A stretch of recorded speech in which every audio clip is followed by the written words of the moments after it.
Hola amigos y amigas de Epicentro, nuevamente llegó la hora de leer sobre un personaje peruanísimo de la historia, metido en el fondo, en la médula de la peruanidad, que es Santa Rosa de Lima. Esta imagen hace alusión a ella, pero es de mucho más que habla esta novela de Santiago Roncagliolo, El año en que nació el demonio está en Perú y bueno, me ha concedido esta entrevista para hablar de esta novela enorme, diría yo, probablemente después de Abril Rojo la más ambiciosa que ha escrito, para mi juicio de apenas una aprendiz de lectora. Santiago, gracias por estar en Hora de Leer.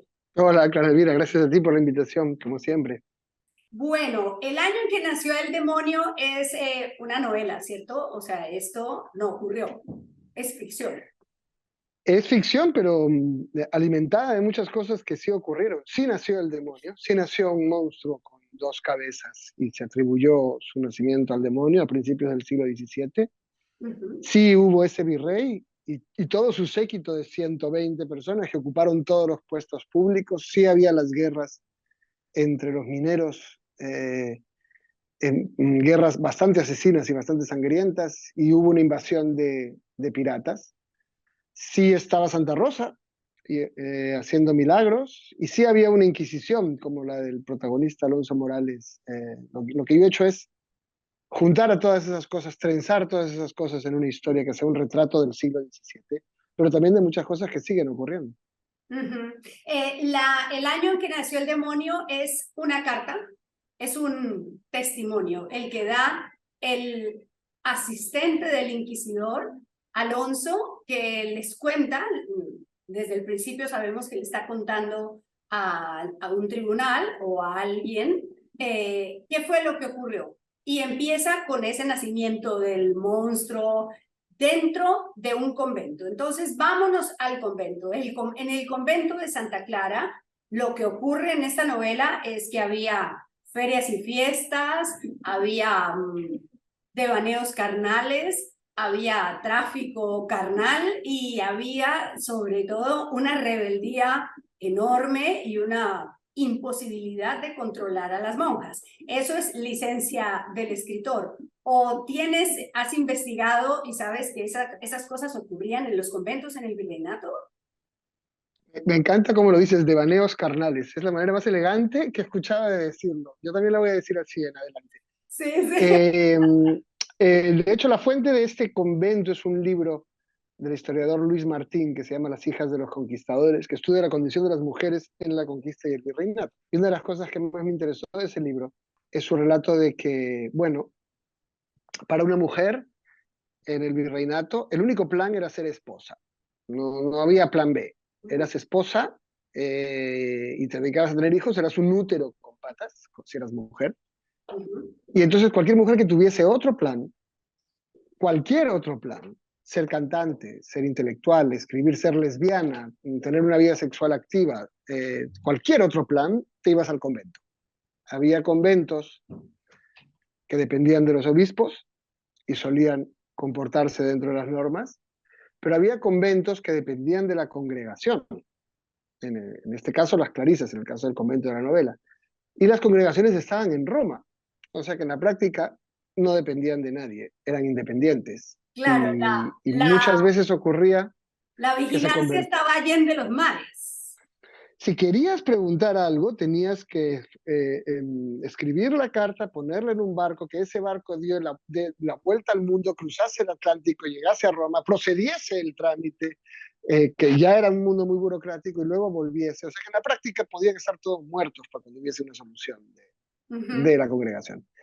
Con lo cual, esos conventos eran muchas veces repúblicas de mujeres liberadas, conducidos por abadesas como Mencia, la personaje de este libro, que decide que las mujeres dentro de los muros de ese convento tengan toda la libertad que no tienen afuera.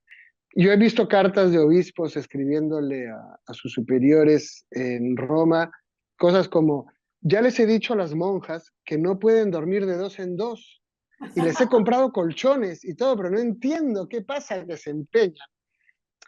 No todos eran tan inocentes, y muchas veces los escándalos de las monjas trascendían los muros del conflicto y muchas veces eran atacados militarmente. El obispado y el virreinato, escandalizados por las monjas, tomaban por asalto los conventos para sacar a las monjas y ponerlas bajo control, ¿no? Y ese es un convento de eso, es un convento que es una república de mujeres liberadas.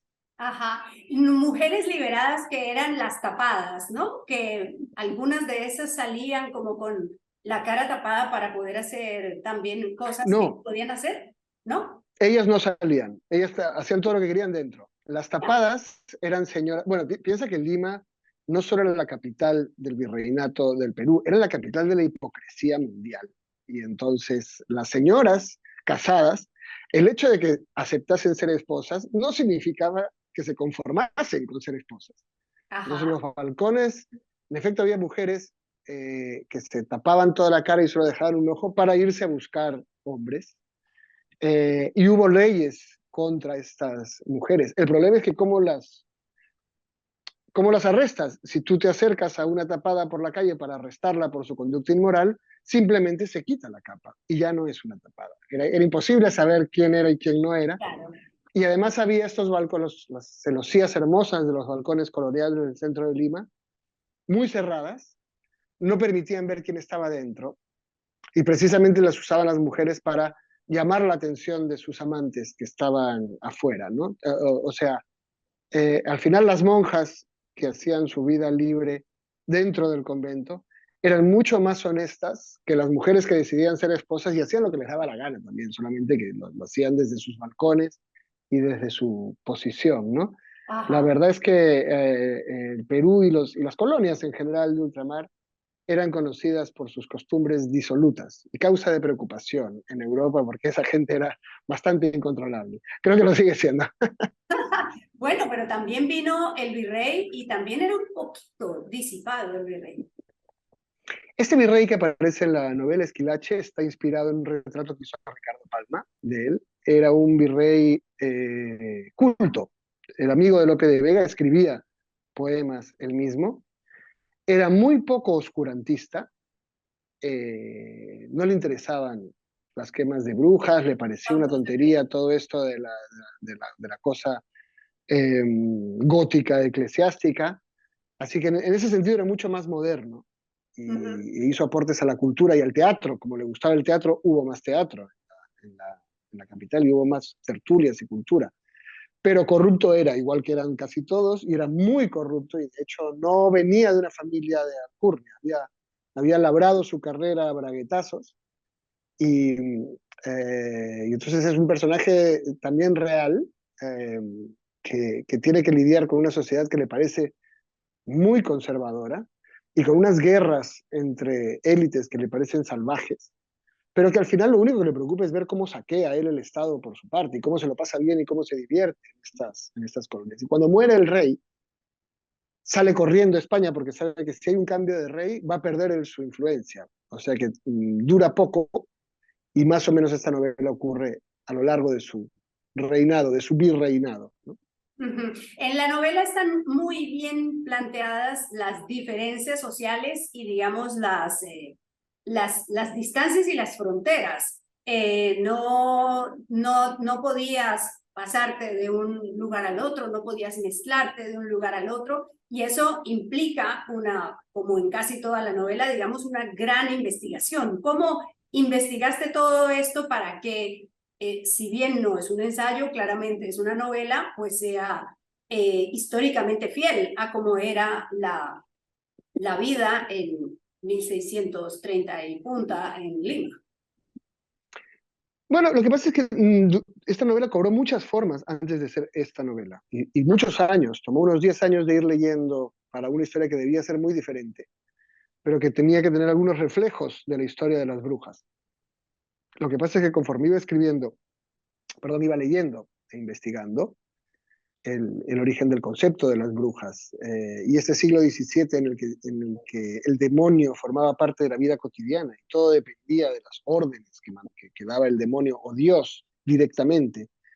Y era muy difícil distinguir a una santa de una bruja. Al final, Santa Rosa, por ejemplo, es canonizada, pero otras beatas como ella hacen lo mismo y casi las queman. Uh -huh. Eh, Entonces empecé a encontrar un universo, por un lado gótico, por otro lado real, maravilloso, tan fascinante para contar y tan poco contado, que no dejaba de haber cosas que decir de esa época, y al final terminó siendo una novela directamente ambientada en esa época, porque es un tiempo del que casi no hay novelas, del que casi no hay historias, un tiempo que no nos han contado, pero que a la vez explica mucho de lo que somos y de dónde venimos, ¿no? Entonces, no dejaba de haber cosas sin contar que yo podía contar, y eso es muy raro de encontrar como novelista. Por eso también es una novela mucho más extensa de las que escribo normalmente, pero nunca se atasca, nunca deja de ocurrir historias de aventuras, porque todo eso no estaba contado.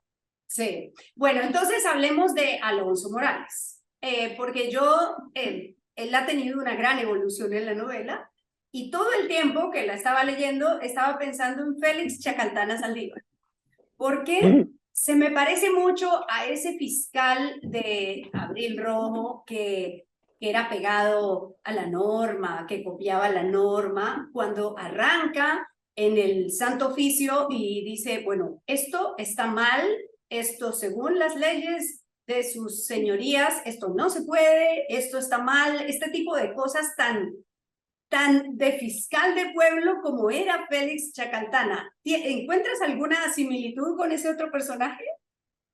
Sin duda, porque creo que hay algo que a mí me fascina con los monstruos, digamos. Creo que llamamos monstruos a los que son diferentes. Hemos llamado monstruos a los extranjeros, a las personas que tienen una distinta orientación sexual. La bruja es una idea hecha para volver monstruos a las mujeres, para culpar a las mujeres de las cosas. Y entonces me gustan estos personajes que defienden el orden, que arrancan defendiendo el orden y que creen en ese orden, pero van descubriendo y combaten a los monstruos.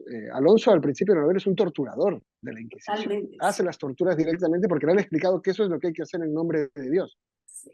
Y van descubriendo que ellos tampoco son, primero que ellos tampoco son tan normales, y finalmente que ellos también son monstruos, que ellos no son mejores que la gente a la que atacan y a la gente que torturan. Porque es una idea que a mí me obsesiona mucho, cómo los monstruos están hechos de cosas que todos tenemos, ¿no? De emociones que todos tenemos. Y me interesa explorar, por un lado, su ternura, la humanidad de estos monstruos, y por otro lado, la monstruosidad de la gente normal, de los que están encargados de combatir a los monstruos, de investigar a los monstruos, de erradicarlos. Y cómo ellos terminan, es bastante habitual que mis personajes terminen descubriendo que ellos no son muy distintos que lo que persiguen. Sí, cuando dices eso pienso en algunos pasajes en los que Alonso está participando de esa tortura, de los interrogatorios feroces que les hacían a las víctimas del Santo Oficio y por ejemplo, cuando hacían relatos sexuales sobre cosas que les pasaban a los que estaban siendo juzgados, por ejemplo, por bigamia, por estar haciendo cositas fuera del hogar, pues termina él pensando, bueno, hasta yo me excité escuchándolo, digamos, dice el torturador, y pienso que eso tenía que ocurrirles efectivamente a los torturadores, que en algún momento hubieran preferido ser la víctima no por la tortura, sino por haber vivido esas experiencias. De hecho, el mayor volumen de casos de la Inquisición, el mayor volumen de casos que ve Alonso y los que en realidad veían la Inquisición del Virreinato del Perú, no eran brujas, ni judíos, ni herejes. El mayor volumen de casos eran los curas que se acostaban con las feligresas. Se llamaba solicitaciones y era lo que más tiempo y energía les reclamaba. Pero muchos de esos torturadores, pues también se acostaban con lo que eran parte de la iglesia, pero también se acostaban con quien pudieran, en realidad, ¿no? Eh, Porque la Inquisición, aparte de controlar el pensamiento, aparte de controlar la fe, controlaba el placer. No solamente el placer sexual, sino incluso prohibía las novelas. En su lista de libros prohibidos en las colonias estaban las novelas y erradicaban las novelas, porque el placer de imaginar también les parecía pecaminoso. Cualquier tipo de placer apartaba de Dios y por lo tanto debía ser destruido, ¿no? Y todo el mundo quiere el placer, con lo cual no dejaban de estar destruyendo cosas que ellos mismos deseaban constantemente. Ujú. El año en que nació el demonio es también una novela sobre las mujeres víctimas del sistema, ¿no? Si hoy decimos en el siglo XXI que, bueno, que las mujeres tenemos dificultades, que hay mujeres que sufren mucho la opresión de los hombres, que hay un esquema heteropatriarcal, estas cosas que son reales, pues hay que darse una mirada por lo que era el siglo XVII, ¿no? Y por lo que les pasaba. Y entonces pienso en la mamá de Alonso, en cómo ideaste una mujer que parece una cosa, que luego descubres que es otra, pero que en el fondo es mejor de lo que parecía y de lo que pensabas. Bueno, Cuando se parece un poco a mi abuela. ¿Cómo? No, se parece un poco a mi abuela, no en lo que hace después, pero su retrato del principio es de esta mujer muy devota que yo, incluso en mi generación, llegamos a ver en nuestras abuelas. Mi abuela, si tú te lastimabas, lo primero que hacía no era curarte, era decirte, ofrécele ese dolor a Dios. Su No. idea era Claro. de que todo tu dolor era algo que tú debías darle. Entonces al principio es bastante repelente esta mujer, pero Uh-huh. luego eh, Alonso va descubriendo que está haciendo lo que el sistema le permite hacer, Uh-huh. que será terrible y que quizás es más perversa que las otras mujeres que se rebelan, pero que está haciendo lo que el sistema le permite hacer para vivir bien y para salvar a su hijo también, porque ella misma no tiene un esposo y en este sistema virreinal, si tú te divorciabas, ibas a una cárcel para divorciar, se llamaba la Casa de las Divorciadas, y era una especie de orfanato para mujeres sin marido. Eh, Ella no quería ir ahí y hacía todo lo que podía para darle una mejor vida a sí misma y a su hijo. Pero lo que el sistema le permitía para eso es profundamente perverso, ¿no? Es una mujer que yo creo que al principio uno admira a las mujeres que se rebelan de esta novela, como Mencia, como Jerónima, que deciden luchar contra el sistema, pero después de muchas páginas, por lo menos yo iba sintiendo que la madre de Alonso está haciendo lo mejor que puede para su hijo y es digna de compasión. No es una mala persona, es una mujer tratando de hacerlo lo mejor que puede. Sí. Y tenemos que hablar de Rosa, porque hemos surcado los otros personajes, hemos rodeado, pero tenemos que hablar de Santa Rosa. Entonces, ¿cuánto hay de imaginación, de ficción y cuánto hay de realidad en la historia de Santa Rosa, de la Santa Rosa de tu novela? Bueno, los hechos que se cuentan ocurrieron. Uh-huh. Y en este caso vienen mucho de una biografía de Stephen Hart, que es la que me pareció más precisa y clara y menos interesada de Santa Rosa. O sea, más interesada en la historia, no en defender un modelo de Santa Rosa. Pero eso implica con estos personajes eh, que deja muchos misterios esta biografía. No terminas de saber si Santa Rosa, digamos, posiblemente desde el punto de vista de hoy sería una psicótica. Es una mujer que se amarra el pelo para no dormir, para que se le jale el pelo si se duerme, que mete las manos en cal viva porque a un hombre le dice que son bonitas y entonces no quiere despertar su tentación, que se pone cinturones de castidad con púas, que dice ser novia de Dios y hablar con Dios. Pero en su momento eso era lo más admirado que había. Las beatas como ella eran famosas y populares, eran como estrellas de música. La Uh-huh. gente las ¿Cómo seguía para que influencias?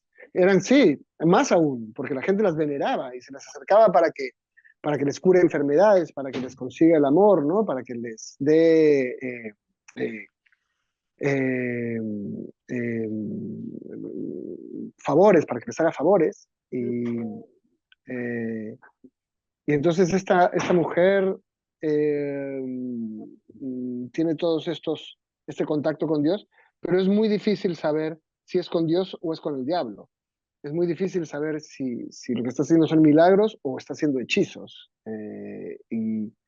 no existía una diferencia material. Por las mismas cosas te canonizaban o te quemaban. Entonces yo creo que ella hace algo que dentro de todo su, digamos, parece una iluminada y parece vivir fuera de la realidad, pero demuestra mucho pragmatismo y mucha astucia política, que es ponerse el hábito de los dominicos. Y cuando se pone ese hábito, atrae toda su popularidad a los dominicos, y los dominicos entonces la defienden, ¿no? Y apoyan su causa cuando se va a colonizar.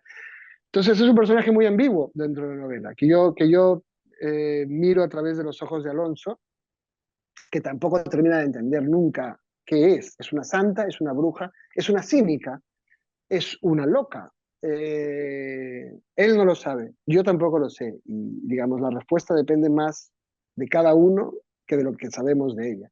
Claro, como en casi todo en las lecturas.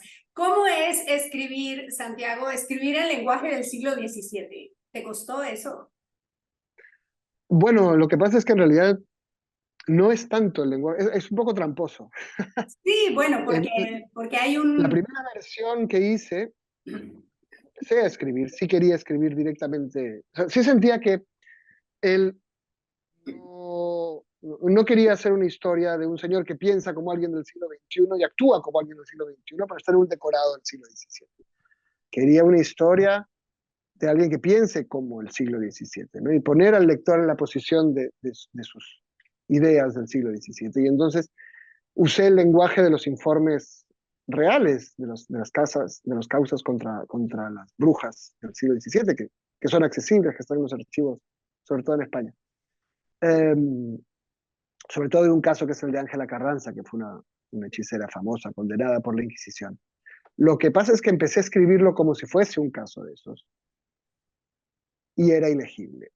Era completamente imposible entender ya no las palabras, sino todo el marco mental que sostiene ese discurso.